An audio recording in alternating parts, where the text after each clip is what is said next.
Welcome to the Million Vegan Grandmothers podcast. And I am going to tell you, I have been over the moon excited to interview Gladys McGarey for a month now. I set up this interview and maybe a couple months, and I was like, oh, I met my soul sister. And I've never been able to interview a centenarian. So I am so grateful to have you here, Gladys. I have just finished listening to your audiobook, A Life Well Lived. And I can say that you have had a life well lived. Thank you for being here, Gladys, Dr. Gladys. And that we decided on the title. My idea was that it was for the person who was reading the book, it would be a life well lived. Not speaking about mine, that would be what it was, but that they were reaching for a white life well lived. And that's what's happening in my experience with people right now. So can you share a little bit more about that, Gladys? Because I did also feel that very deeply from the book, that as a living testament of a person that has worked through everything that's come your way, whether it's how Right. the medical system, um, how oppressive it was towards women, to having juggling two lives continually with lots of gorgeous children and this open door of children coming into your life and loving it all and holding it all together, holding the career and the loving for humanity and the care for humanity while you're also caring and loving for your family. That's a huge amount of holding. Yeah. That's true. That's true. But, well, before I forget it and don't talk about it, because I want to talk about it, is this necklace. When I was 86 years old, my brother, Carl Taylor, had the work that he was doing around the world called Human Generations. And he was working with the women in around the world and found out that the Afghani women had the highest maternal mortality of anybody in the world. And they couldn't find out why. And the reason they couldn't find out why is because they being men, were not allowed to talk to women, who women were not allowed to talk to men in Afghanistan. And they couldn't get any information about what was going on with the birthing process. Wow. I was just ready to retire from my practice of medicine, and he asked me to come over to Afghanistan and set up a workshop with women there, and we did that. And it was the most wonderful thing because, first of all, I was working with Shukriya Hassan, who was an MD Afghani, and so we could she could translate for me.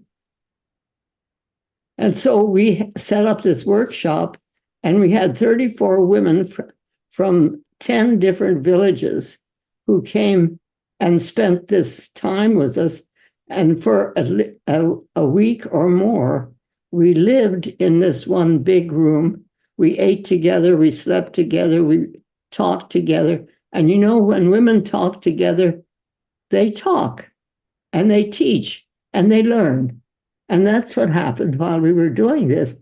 But when we wanted to do it, and my Shukriya Hassan asked the men if we could talk to their women, and they said no.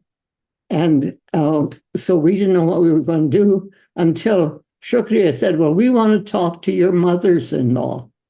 And they said, oh, okay, you can have them. And so those were the ones we wanted. And we had a wonderful time. And what I learned about them, I may be able to talk about. But when I was leaving, one of them took this necklace off of her neck and gave it to me. and it's beaded. It's a beautiful necklace. It's just a work of art. And she just put it over my neck. So I want to share this with the people who are watching. It's a lovely piece of art. It is so gorgeous. And it it just makes me so overjoyed to hear you coming out of retirement or not quite able to enter at 86 and then stepping in and doing this amazing project in a country that you haven't been and being completely open to how that will unfold in the divine order. It was amazing what we found out. It was amazing. It's beautiful. You want to hear it? I do. I want you to just share whatever you feel inspired to share today. Okay. Well, when when we began to talk, of course, you've got 34 women staying together for this time, and we're going to be talking. Well, not only talking, but recording what they were saying, because we had set up a matrix for recording what it was that they were telling us. And so we would have a track record of what it was when they were talking about pregnancy and birthing their babies. And what we found out was that when they got pregnant, they were not allowed to eat any of the actually calcium producing foods. And when they would be talking about being in labor, most all of them would do this, which is hypocalcemic tetany.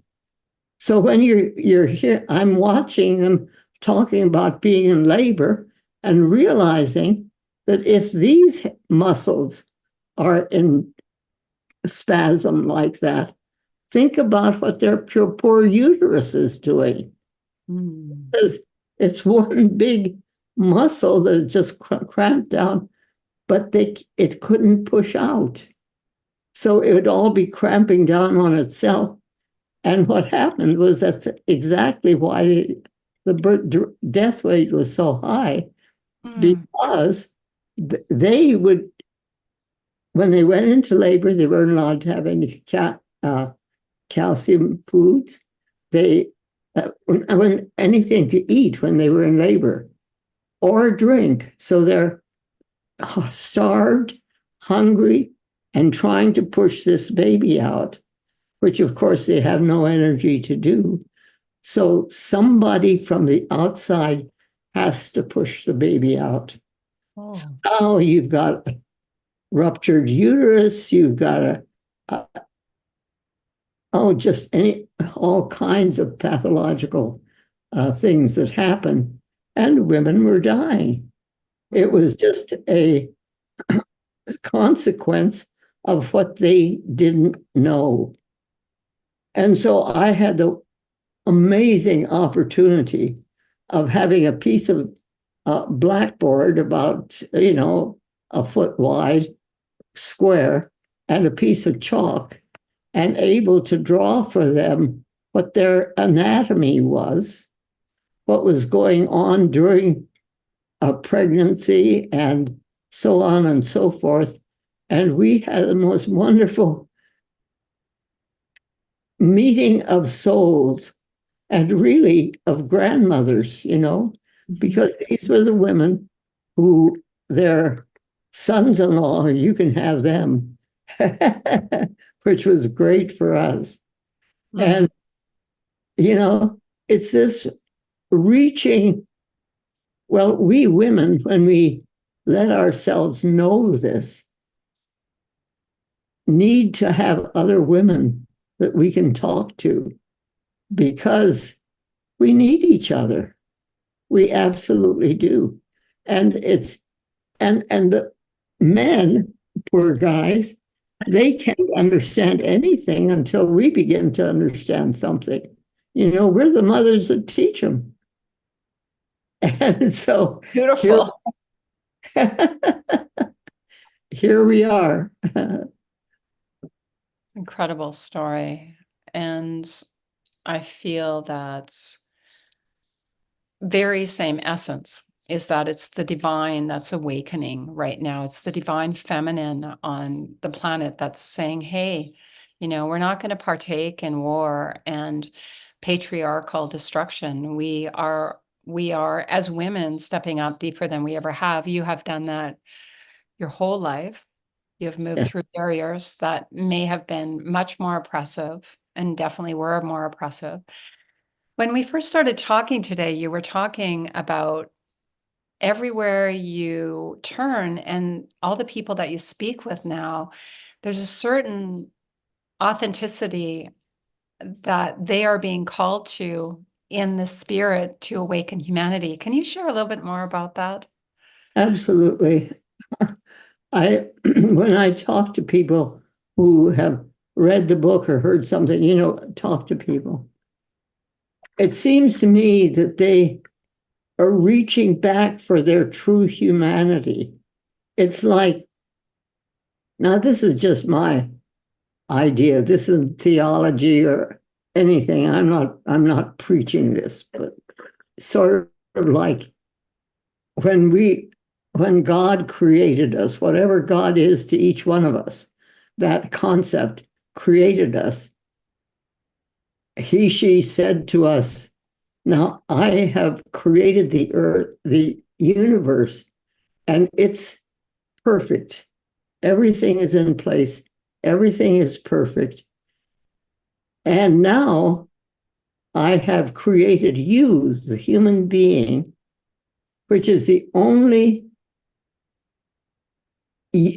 living entity on this planet that has free will and choice. The only things on the whole creation that have those two things.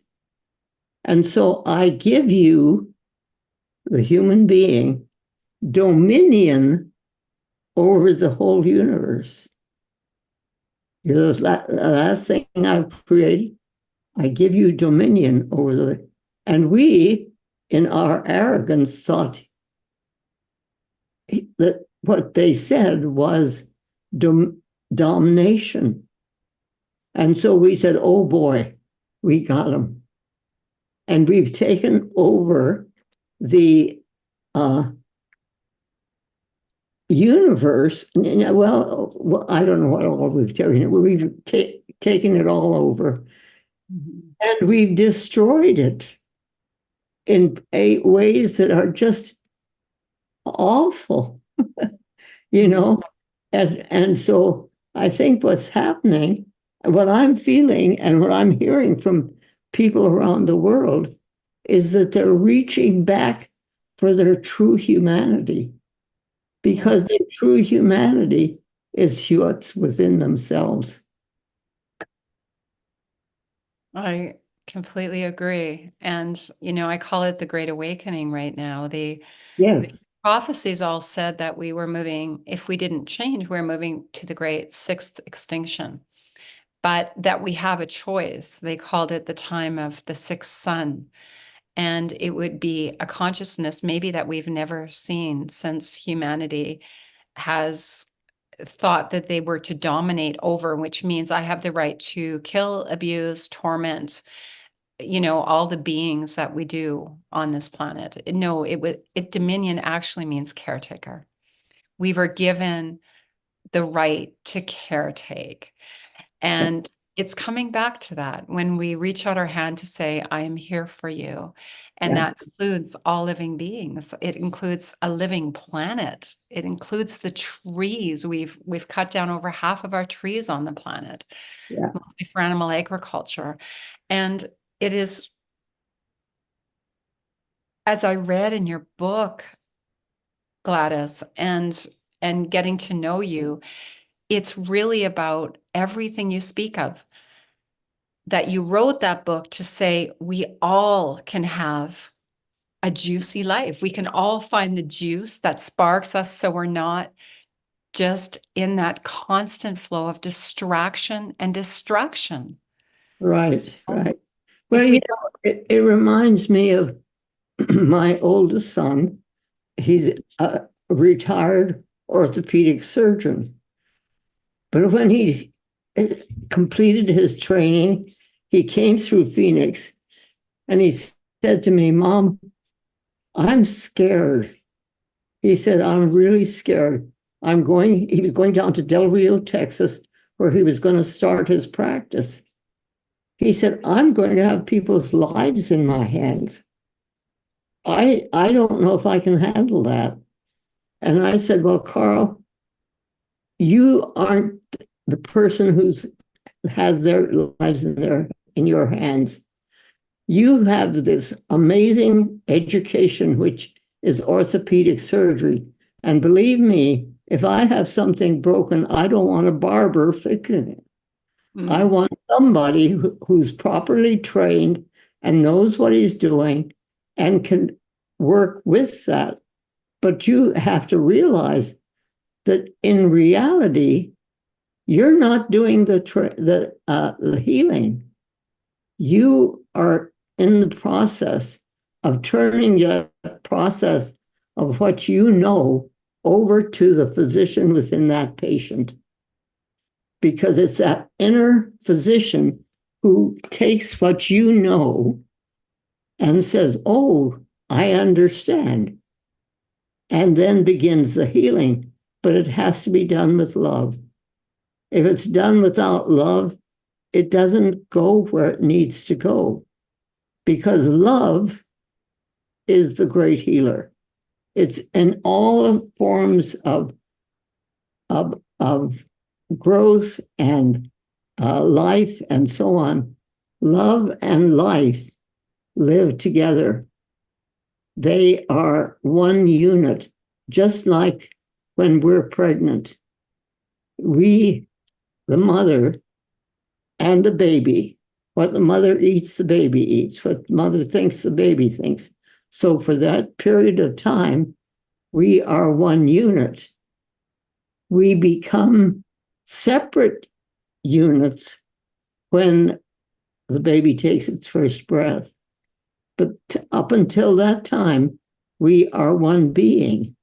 So as we work with that, with the whole amazing process of being pregnant and working with this entity within us who is picking up the essence of what life is about and going to be able to live it. It's just awesome.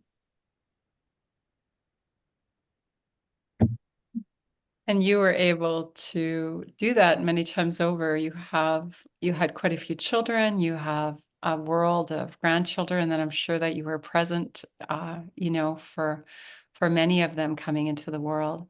What has that been like for you as a physician, as a person that understands about the inner physician? I studied that a lot, and I I I I refer to that a lot. It was one of the terms used in cranial sacral when I was studying cranial sacral about the ability to access the inner physician. So here you are as a mother and a grandmother and a great grandmother, and you've witnessed so many births coming to life. What has that been like for you? uh, I, it's love and life, and I tried to put it into five L's. The first two are life and love. They function together, so those two are important. The third one is laughter. Laughter without love is just empty sound. No, it's cruel. It's mean. It breaks up families. It causes wars. It's a it's not a good thing. But laughter with love is joy and happiness. And the fourth one is labor. Labor without love is drudgery. Oh, I've got to go to work. Too many diapers. This is too hard. And we drag ourselves through it. But labor with love is bliss. It's why you're doing what you're doing. It's why I'm doing what I'm doing. It takes the essence of what it is, which is joy and happiness, and makes it that it's absolutely what we want to do. And so we work 15 times as hard as we worked when we dragged ourselves through it, because it's the joy and bliss of being able to do the things that we're able to do. And the fifth one is listening. Listening without love is empty sound. You know, you can hear anything and it doesn't ring a bell, but you can hear it at another time and oh my, it's just really, really understanding. Without love, it's just empty sound. And so as we put these 5 L's to get into context with living a life that is truly awesome and an opportunity to do things that we would never have thought of. Like, for instance, can I tell stories? You could tell as many stories as you wish. Everything's about story and recreation and creation. We as a family had this wonderful friend. He used to eat at our house a lot of times and just show up whenever. He was just a really good friend. Our kids loved him. They called him Uncle James, and he was just a good friend. And then he moved into dementia. And so he really couldn't do any of the work, and so we found a lovely place where he could be taken care of, and we knew he was well cared for and all of that. And so one week I took a little plant, a little pot that had a little green plant in it, over to him when I went to see him. And when he came to the door, I walked in with him and I said, "Now, James, this plant is your plant." And and I talked to him about what this plant was, and I don't know what I said, but then I took it over to the windowsill. I gave it a little bit of water and told him that, and he's just, looking around. I don't think he's taking anything in, but that wasn't my business. My business was to say it. What he did with it was his business. And so we communicated that way, where I really had no idea what he was getting. And I left. And a week later, I came back to see him, and he met me at the door. And he says, "Magic, magic." And I said, what? And he says, "Look." And he takes me over. He says, "Box." And he takes me over to the air conditioning box. And he says, "Look, push button. Everything is cool. Plant loves cool." And then he says, "Push this button. Everything is hot. Plant doesn't like hot." And I thought, now here we are. That little plant was able to connect with him in ways that I couldn't connect, but he could connect with it. And they had a love relationship going on that was just absolutely awesome, because he was loving that plant in a way that he could understand it. And the plant was doing the same thing. And for me, it was such an awesome lesson about how we really, really can connect with the world around us.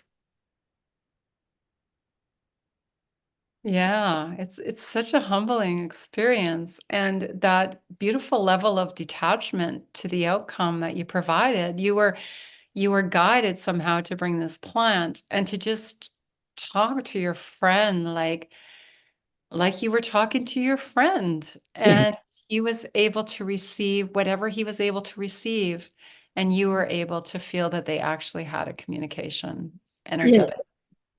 he was able to take what I was reaching out to him with and translate it in a way that he could, just like the little plant was doing. I mean, life is energy, it's creation, it's what it is, and it's on all levels. It's love and life. They work together. They are a team. They have to work together. It's beautiful. It's beautiful. What inspired you to write this book? Was it at 102 you started writing it? Are you 104 right now? I'll be in November 30th. Uh, well, I had written 5 other books, but they were all medical books. They were all about medicine, about healing, and all of that. But I couldn't. They didn't have the essence of what I was trying to say in them. They had to get the structure of it because that's what people could understand. But the essence of it wasn't in those 5 books. It was sort of like the mind was being fed, but the soul wasn't. And so I needed to write something that was able to take that to the next level. And that's why this book became a reality. So I heard you say that it is not an autobiography to just share your life, but it's an invitation.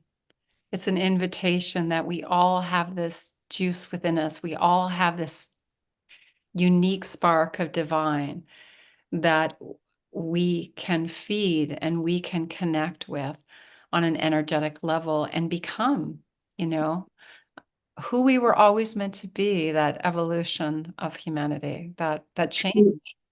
The true human, the Mhm. true human, the one that accepts and understands the sisterhood within you.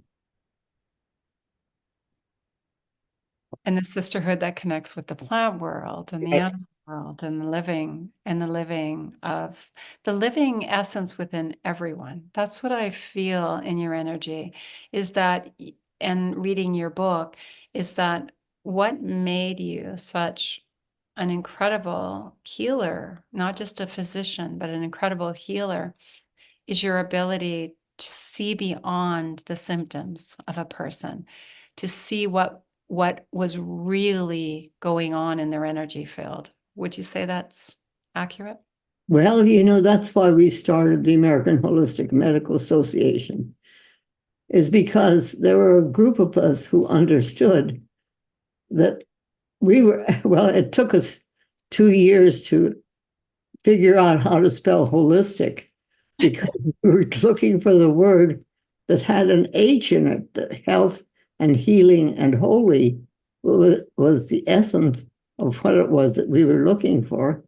And when we found that, we were able to say, yes, this is the American Holistic Medical Association. And the people who were joining us at that time, the doctors that were joining at that, were looking for the same thing. So when you're looking for something, you find it. If you're not looking for it, you don't find it. People that are looking for the light find it. But if you're looking for the darkness, you find it. It's if you've got a bag of pain and suffering and so on that you've been carrying for a long time, and you keep looking at it over your shoulder, you're going to get a stiff neck. You're not going to be able to pull this neck back.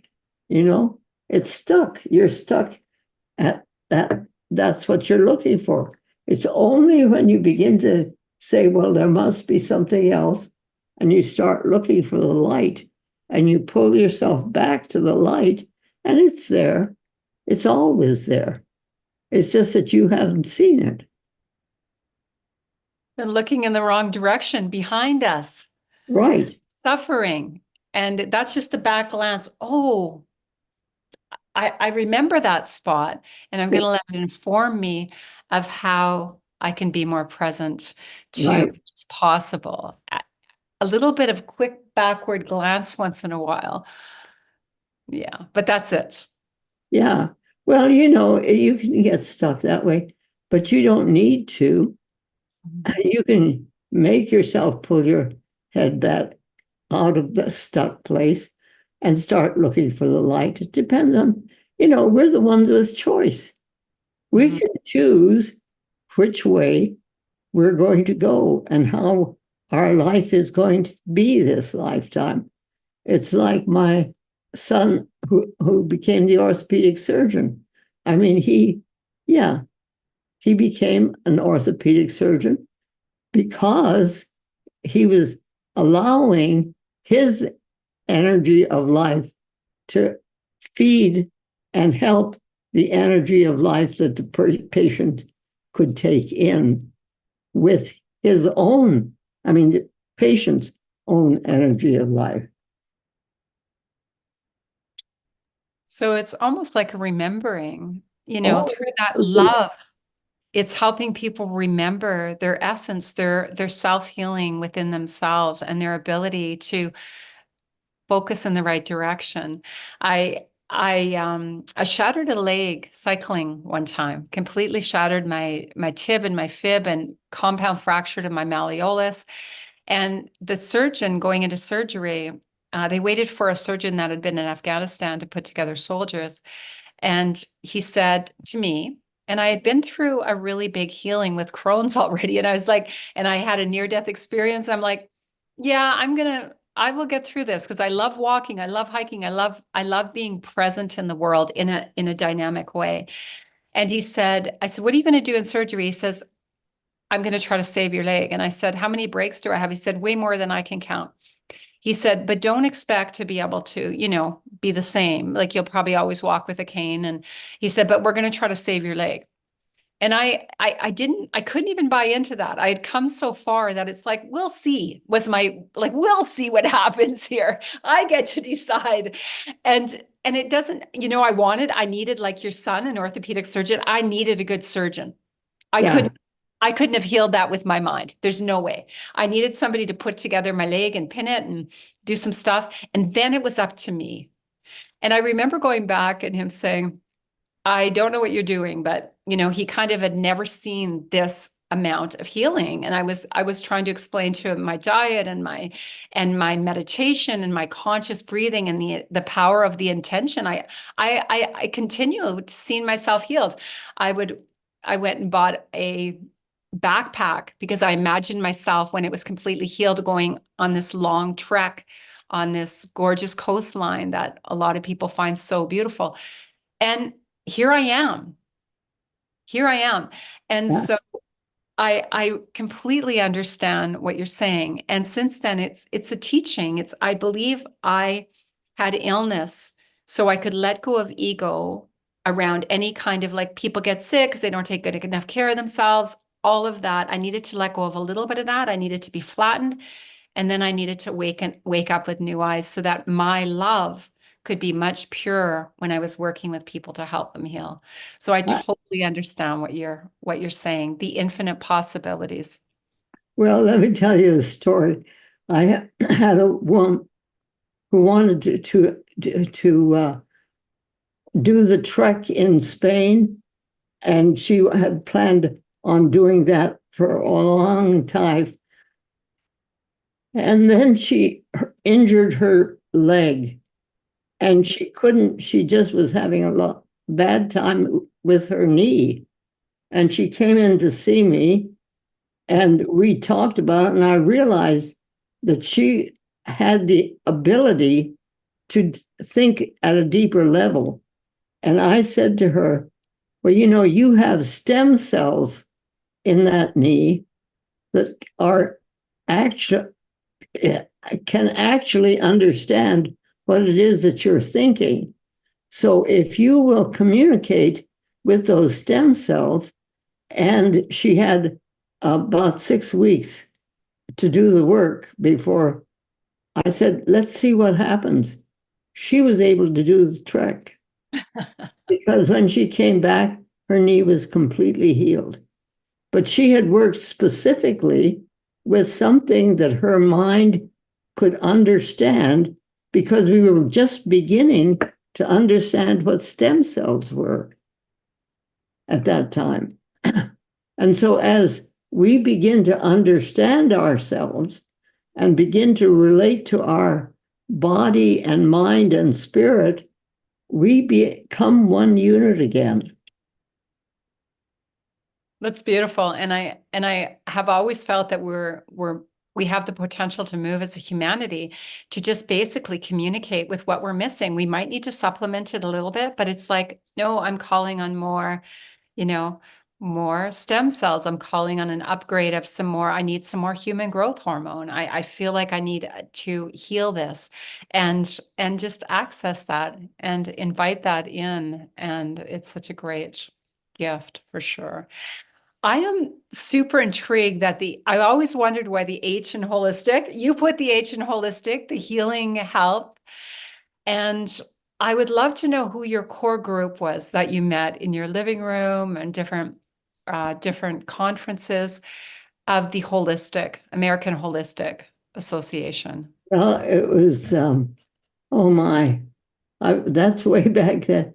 Norm Shealy and, who were the girls? Ooh, there were a whole group of us who were actually beginning to, we did this. We created the American Holistic Medical. I'll have, I forget my kids' names sometimes. I think you're doing quite amazing. Yeah, one time I was standing in front of my son David, and I was coming up with every name, including the dog, and, and so he starts walking away. He says, "It's David." I said, "Oh yeah, okay." You got 6 kids. Did you run through the whole list? So he was walking away with his friend, and his friend says, "Doesn't she really know your name?" And he says, "Oh, yeah, she does. She just forgets." And so they go walking off. But it's that kind of of acceptance of, oh, well, that's mom. I know she loves me. It's okay. We're cool. I remember my father going through the entourage of the 7 children's names sometimes, especially if he was busy in thought and creating something or fixing something. There was usually Linda, Kim, Karen, Tammy. Thank you for that. Was Erickson one of the founders? I know that you. Yes. He founded the John, what did we call the we Milton Erickson and Bill and I created the American Parapsychology? Yeah, Parapsychology Association. Yeah. Yeah. Milton Erickson, he was a great guy. He was a very funny person. I felt really honored when I read that. I was a social worker at one point in my life, and I remember reading a lot about Erickson and really studying, hierarchical way of of moving, from basic survival to actually self-actualization and self-realization, they say in some of my spiritual communities. And it's so lovely to be in community with women and people in general who hold us. And I love what you said earlier about how, you know, women are the ones often holding this space and inviting the men in many ways to see things that they have a hard time seeing things on a level until we get there. Can you elaborate on that a little bit? Well, it's really kind of funny because we at one of our meetings at the American Holistic Medical Association, one of the women she had a 4-month-old baby she brought to the meeting with her. And she's a wonderful physician, and she lives in New York, and she creates her own practice and all of that. But at this point, she had a 4-month-old baby, and the baby was in a basket beside her, began fussing. So she picked the baby up and she began nursing, very properly nursing the baby at the table. And two of these American Holistic Medical Association guys were at the end of the table, and they said to me, because I was present, they said, "Gladys, come." So we go off into a corner, and they said, these two guys, "How can you let her do that?" Wow. I said, "What?"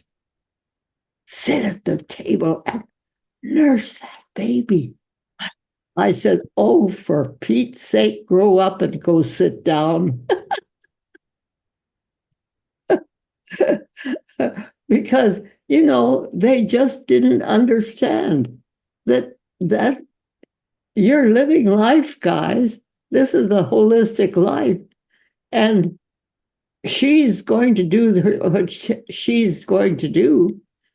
And you've got to accept it. So they sat down, they were okay. But, they just needed, like bad boys, be swatted on the bottom and sent off. Well, it's very much like the evolution of us and I find it very intriguing that you're sitting around as holistic practitioners Yeah. and in a medical holistic way and nursing in the baby when the baby needs it has become, now it's becoming mainstream, and that you were one of the founders of that. So thank you for all the women and all the babies and all the mothers that didn't have to leave the room, that didn't have to leave the dinner table, that didn't have to leave what they were in the middle of. Why should they? Why Was shouldn't we all be part of feeding a baby? Oh, yes. Mm-hmm. Yeah. If we haven't had the opportunity, we should support women who have. Right. That's beautiful. Because how are the little people going to understand what's going on in life? I mean, these little people that are coming into our lives, they're reaching to us. I was sitting in my chair. I had this chair that I was sitting in. My uh, granddaughter, she's a great granddaughter. She was playing around in the living room. She was probably about 5 years old. And all of a sudden, I felt a little hand going up the back of my neck. She just reaching over the back of the chair and reaching up just to feel my neck. I felt so honored, that this 5-year-old was reaching for something that she didn't understand. Beautiful. Such a gift. I have this beautiful 5-year-old granddaughter as well. And I was really feeling into how you're reminding, because one of our pledges as the grandmothers is that it's our fierce love for the grandchildren of all species that compels us to act. And that constant reminder that what you deemed out of this whole life of yours is life matters and love is the essence of it. And I was having a little bit of a disagreement with my partner over the phone. And my granddaughter really values the time that we get to spend together. Yeah. I'm talking on the phone and she just comes in. She senses the energy's off, knows who I'm talking to, because there's been a little disharmony, a little getting to know each other on the depth that we need to know each other in order to have a harmonious relationship. And she comes in and she says, Oma, Oma, she's whispering at me. And I'm like, yes. And so I cover the phone and she says, Oma, just tell him you love him. So then I get back on the phone, and in the middle of this maybe ego debate or this suffering that we were creating for each other, I said, sweetheart. No, she said, tell him, sweetheart, I love you. So I said, sweetheart, I love you. And he started to cry. It broke through all the barriers. And then she said, Oma, Oma, did it work? You don't think, well, I have a story here too, because when we were in India, we had the opportunity, my parents, every 6.5 years, they came to the States for a year and a half so they'd go back. Well, I was 2, but my grandmother, this was just after World War One, 2, I don't know. Yeah, 1. I don't know which war was it. Anyway, Fun. my grandmother had just come over from Germany. So she was German and she wasn't speaking much English. And I was with her in the living room, and she went down to do some laundry. And so I followed her. I was 2 years old. I followed her down the steps, and she's doing her laundry and talking away. And I guess I was talking in Hindustani because that's what I knew. And I was going, and she turns around and she says to me, do bobble to feel. And I looked up at her and I said, do bobble to feel yourself. And she was laughing so hard, she picks me up and takes me up the stairs and tells the people, the family up there, that story. And then my cousin was in the group, and she was at the university, and she said she was telling this, that, and the other thing about the university. And I'm 2 years old, and I'm listening, and I finally say, when I go to university, I go to University, not university. And so these stories have come down through the years of ways in which the little people really do get it. Mm. They really get it if you're getting it out there. But if you're not sharing it, it's not there. My grandmother was do babble feeling me, which means you babble too much. Ah, perfect. And you said, and you do too, Yeah. without even really knowing what she was saying, I'm I assuming. didn't know what she was saying. I was But you just, felt the energy. Yeah. You felt the energy. yeah, And right back at you. right back at you. That's perfect. So this has been such a gift to share this time with you. What other messages would you like to bring forth of a Isn't life a joy? I mean, isn't it wonderful that you and I Mhm. Where are you? In Canada, Alberta, Canada. And I'm here in Arizona. And Mhm. we can look into each other's eyes. I can't really see. I can see your eyes, but I'm legally blind. But my insight has gotten better. My eyesight has gotten wonky, but my insight is better. And it's taking it to the next step. And life is so amazing. It's awesome. Your insight, what you can see from the inside out. Yeah. My girlfriend said that's why our skin gets thinner, so that the light can shine through. Yeah. Also, she wants people to check out her foundation, the Yes. Foundation for Living Medicine. That's great. I will share that. I will be sending you a form to fill out and you could share. Can you share a little bit about your foundation? So is this a foundation that you've been Foundation. part of for a long time, or is it a brand new foundation you found in your hundreds? It's a foundation for living medicine. And I have been reaching for it for a long time because I really believe that there are places around the world that can create villages for living medicine, where we can take the people who think like we think and work like who we can work together and create these places that are garden spots in the earth. They're called blue zones, I think.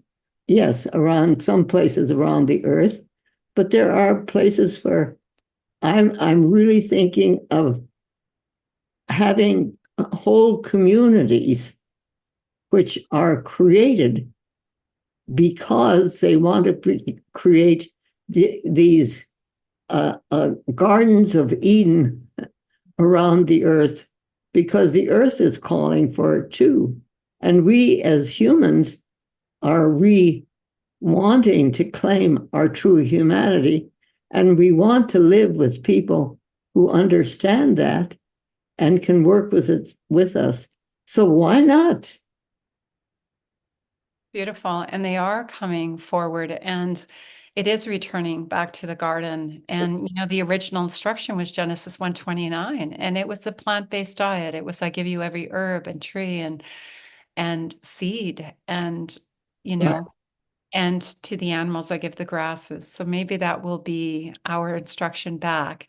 Right. There's a beautiful forest that took very parched land, and they've done this multiple times over, called Satna Forest. And there's one in India, there's a few other places. And if you see the before and after picture, it's definitely what you're describing. And a friend of mine once spoke of these living communities, these living water communities. Water is life. Water is the flow that women are able to flow in and out of, that men sometimes find a little bit mysterious. It's like, oh, she was going in that direction, and all of a sudden she changed direction. It's because we're the flow, and we get a whole new upgrade of the flow. Yeah. And a friend of mine once said that, when, the true Messiah energy was supposed to follow 1,000 years of peace. And it may be the Messiah truth that comes, the awakening, may be not one being that we're waiting to save the planet, but the living water communities around the world that are supporting and bringing life, not death, to the planet. And living flesh. It's like when I was a little kid in India, the Indian kids used to come and rub my hand and arm and try to get the white off. Okay? Because, they were brown and why wasn't I brown? And so they were trying to get the white off of my, and here we, you know, have this ridiculous thing that there's a racial difference. There's as much of a racial difference in us now as there is in our eyes. I have brown eyes. My sister had blue eyes. And we'd sit at the table and we'd say, brown eyes eat the blue eyes, brown eyes beat the blue eyes. It was a song that we knew and just sang together. I heard a story that you told about having this encounter on a train and looking into Gandhi's eyes, and then later on, your parents would spend time with Gandhi. I think you might have been in the salt marsh. Do you believe that's one of those synchronistic times that you were informed that you were going to be part of a living water system in your life, helping? I Gandhi gave my mother a shawl, which I have. It's a Kashmiri shawl. I have it up in my drawer upstairs, and gave my father a panipat blanket. They were friends. They exchanged gifts like you do with friends, and then those are passed down to the family. It has been such a gift, and we are going to share your living communities, your living water communities, that your foundation, that you're visioning in Yeah. this lifetime, that you're still here. So thank you so much. Any final words for our listeners? Yes, just the 5 L's. If you could really, if each one of us can really live the 5 L's, it would be a Garden of Eden back again. Thank you. To live in love and life. And in that, let our laughter be laughter of joy. Yeah, and listening. And listen deeply to each other and to what the universe is informing us. In Right. our synchronistic meetings, this has been a gift that you came into my vision on a computer that's from across. Yes. Thank you so much. Thank you. Thank you. Thank you.